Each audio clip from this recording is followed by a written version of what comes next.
Right, what's the setup like on that? Okay, I'm going to do some talky while I set up. Probably talking to myself, but that's okay. I think I have enough plectrums. So, what am I missing? I'm missing a picture of my beautiful son. That goes in there. I just want to say, so a right to reply. I should have gone on the microphone. I woke up this morning, I wrote a song called Nobody the other day. I did a slow version, did a piece about the NHS at the start of it. Got a wonderful comment from someone who knows nothing of the full facts and stuff. If you don't like the song, you don't like my singing, that's fine and stuff, but don't tell me I'm wrong about what I said at the start, because I was there and you weren't. If you think your NHS are heroes, just hang on a few seconds longer, maybe 13 seconds longer, okay? That song wasn't about them. I was just coming up with some stuff on the interim. I was mainly talking about your civil rights that you think you have, but you don't. You're probably not going to do it. Might go into the Iranian president stuff. Yeah, get on with it, madam. I love the way the BBC say we don't have adverts. I mean, I've never been able to watch the BBC News for longer than 5 minutes without something coming up. So.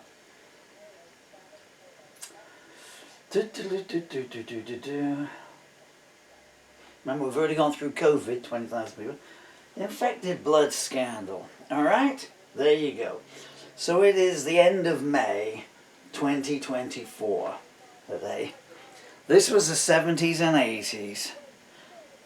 Up to 100,000 people in this country given infected blood. They knew about it, they still kept doing it for over a decade.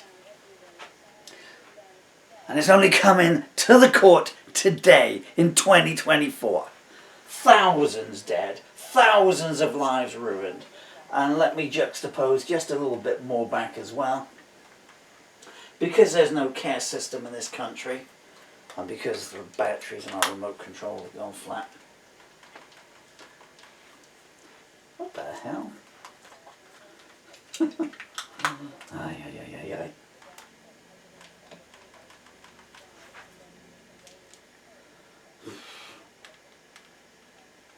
Okay, I have no idea what's going on there, but anyway, so to get back to my brief point, so their family members had to give up their lives and their work to nurse these people, to care for these people for up to decades. I've got no idea what was an angle, okay? So they couldn't go on a Friday night with their friends throughout their lives because they had to look after their son, or the other girl, their mother, whose lives, their health devastated. And last week the British government sent their, let's not use bad language, these unpaid carers who've supported these and many other people, because there's no care system in the USA for the UK for the tax you pay. These people who've done unpaid care work stayed at home and done this stuff because the system doesn't do it because it's too busy giving tax breaks to the rich. They're now coming after these poor people, and they've been told they've got to pay back the little amount of money the government gave them. So all these £60 a week. So instead of giving up, so they gave up their jobs, £200 a week job, that bought them a nice life, nights out, good food, so you know, full table, whatever. They got £63 a week, and now the government are coming to get that back. If you think you live in a democracy in England, you are mugs. Don't come at me and give me little thumbs down on my songs for pointing that out to you, okay? For decades you have voted for people to crap on you, and now you've got so used to it you are saying thank you when they do it. And my point being that I mentioned the other day, if junior doctors are quite happy to go out on strike for a year and stand with placards saying, do you think that £20 an hour is enough that they voted for? They voted for it. Then, of course, the price of oil went up. Not enough to heat our mansions. Then you get out there with a placard and you say, do you think an 8 million waiting list is long? Do you think 35 years for compensation is good enough? If you don't do that, don't come for me. Okay? I was in hospital 2 weeks ago. Right? Now I'm used to being abused in the hospital. They know who I am and they like to get there. I mean, they took great delight, I can't show you examine in wheeling my wheelchair into a wall in the waiting room in front of about 20 other people. And I came home with a broken toe. They refused to give me pain medication, but here's my point, and this is what I've been about all my life. At about 12 o'clock, so I'm left in a corridor for 12 hours, but about midnight, a young couple came in with a crying baby. So I'm at this end of the corridor in my wheelchair, and they're over the other end, I see. And this poor baby was crying and crying and crying, and they kept going up and they're saying, you know, when are we going to be seen? When are we seen? All these nurses and everyone walking past. Wonder what that was then. And I mean, they just not me, but that's okay. But this poor baby, but it's freezing cold. You know, it's 1 o'clock in the morning. There's 2 o'clock in the morning. Oh well, there's no doctors. We've only got 2 doctors on. There's no free cubicles. I've passed the message on. What good is that? You know. At 3 o'clock in the morning, the guy stood up. He's a young guy, he's about 22, I guess. And his partner, the young girl, between 18 and 20, I guess. The baby I'd estimate at between 12 months and 18 months from what I could see. My blurry vision, but this poor baby. I remember at one point thinking, if I only had a harmonica, you know, I could maybe play some songs, but that just made it cry even more, I guess. Sorry, I don't want to be humorous here. And so some nurse comes past and he said, look, he said, we've been waiting here for hours now, he said. He said, you told us we couldn't go home until a doctor had seen the baby and signed off for us to go home, and we've been asking for a doctor. And he was a bit forceful, and I don't damn well blame him. Away went the nurse, whose name was Christine. And she came back 5 minutes later. Did she come back with a doctor? No. She came back with her 2 Wagner-esque security guards. These 2 people stood there in their body armour, pumping their chest out like this, right in the face of this poor guy. Now the guy, maybe he looked a bit rough, you know. He had some tattoos, so did his girlfriend. So damn what? 3 hours with a young baby crying. And you've been told he just wanted to go home, get his baby rested up, you know, give it some warm milk and stuff, you know. There's nothing there. They took all the vending machines out in COVID, never put them back, you know. And he goes, right, yeah. So this is why I sing the songs I sing. I know I'm going to sing one called Selling Gloryland by the Pound that I wrote in 1994. But because I can't play B7th anymore, I've got to change the chords on it. If you wish to blame me for your own refusal to stand up for yourselves, that's perfectly fine. I'm terminally ill. It's not going to make too much difference to me these last few weeks of my life. But if you don't want your children growing up in this broken system, you need to do something about it now. Sticking an X in a box for secure Tory, there's no difference in your political parties, okay? So you need to not vote for the parties who are telling you what they're going to do. You need to make the parties change to what you want. They're your government, you are not their servants. This is in E. I have to put some glasses on for this. I'm glad this song was on the top of the pile. I think I haven't sang this once in 30 years. Not because I didn't like the song, but I just had so many, you know.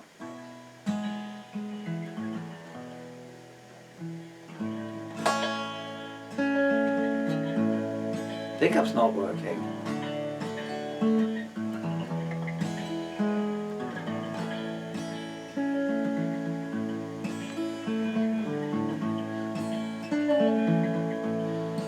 I'm not going to play the deafeners on it, so it's going to be a little bit more milder.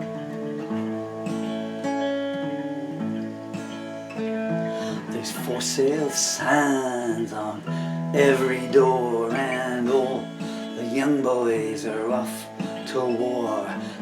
And if you listen, you can hear the poets laughing, and the suicides all stand in line, and the priest says, boys, come on, it'll be fine. There's no comfort in the Bible, but thanks for asking.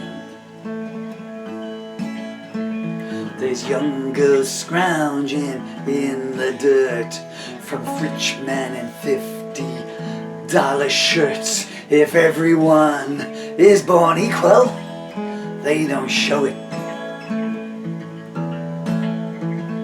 Even honesty has become corrupt, and the devil smiles, things are looking up. And if the truth still stands a chance, she don't know it.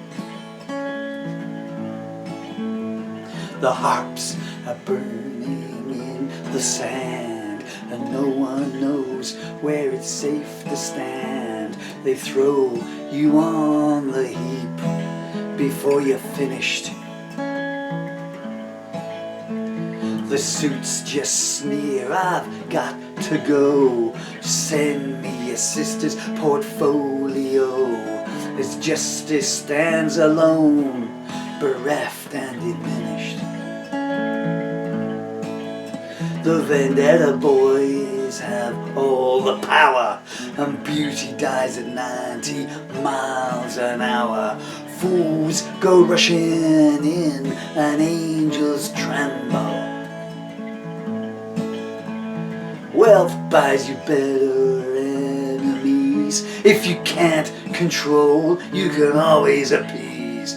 When they lay you down to die, they're none too gentle.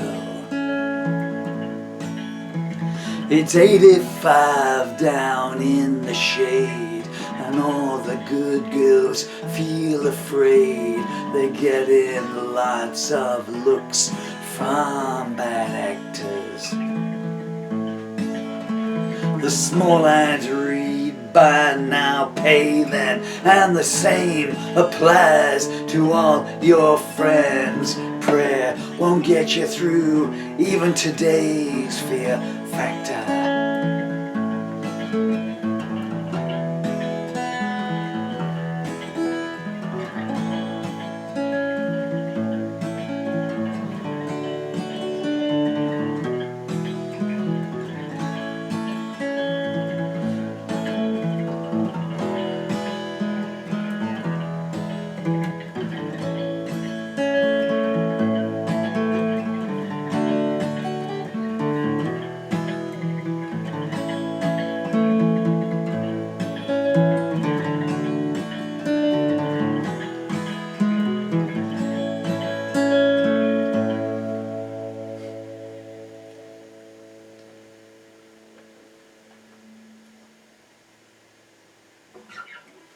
That's selling Gloryland by the pound, played on a guitar where the pickup isn't working.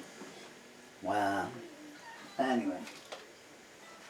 So I'm sorry. Jay Leno, the American comedian, talk show host, and he seems to be a nice guy. I don't know that. Enough people say he is, so you have to believe the majority.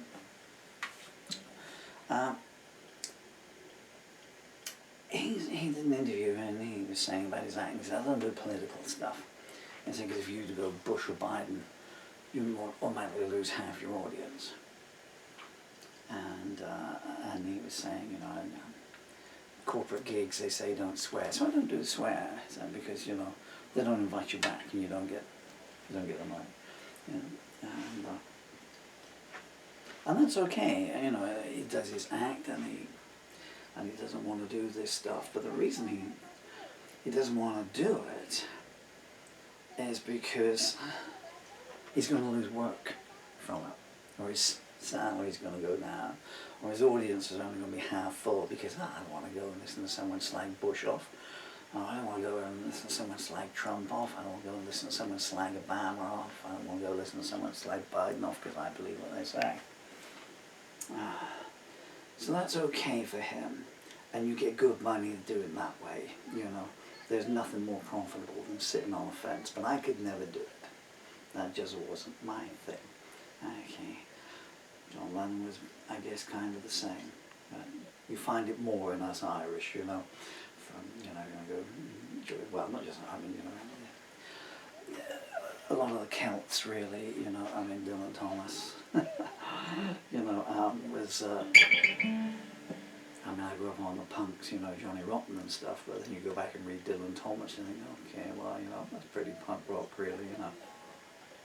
And